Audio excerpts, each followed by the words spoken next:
Hello family. আজকে সকালে fresh হয়ে ক্যামেরাটা অন করে নিলাম, কারণ কি আমার বৌদি না ধন্যা গাছ পাড়িয়েছিল, আর সেগুলো না অনেক সুন্দর হয়েছে। মানে গাছগুলো কি বলবো, দেখতে খুব ভালো লাগছিল। তাই ভাবলাম না ছোট্ট করে তোমাদের সাথে কিছু একটা শেয়ার করি ভিডিও, তাই আমি ভিডিওটা শুরু করে নিলাম। আর আমার বৌদি থেকে গরম গরম লুচি, সবজি, চা নিয়ে এসেছিলো। তো সকালে না এরকম লুচি, সবজি, চা খেতে গরম গরম খুব ভালো লাগে, অসাধারণ লাগে।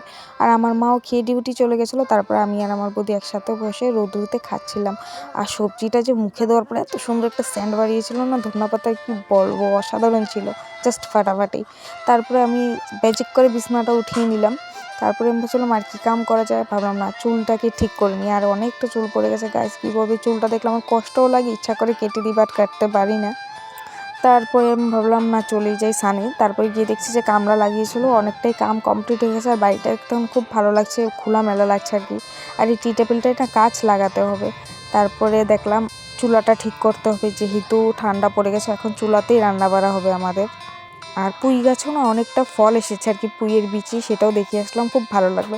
তারপরে স্নান করে চলে এসেছি। আসার পরে বডি লোশনটা লাগানো, শরীরেও লাগিয়ে নিয়েছি আর মুখেও লাগিয়ে নিয়েছি। মানে বডি লোশনে ক্রিমের কামও আমার হয়ে যায়। তারপরে মাথাটা সুন্দর করে মুছে নিলাম। আর এখানটা দেখো ইন্দুরে আমাদেরকে বরদান দেয় 2 দিন পর পর। এত ইন্দুরের গর্ত গাইস, কি বলবো, একটা গর্ত বন্ধ করলে আর একটা গর্ত করে নেয়।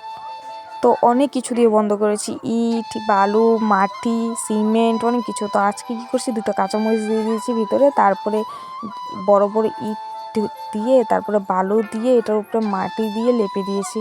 এমনটা অনেকবার করেছি, বাট তারপরেও মানে মাটিগুলো নিয়ে যায় ইন্দুরে, কি বলবো আর।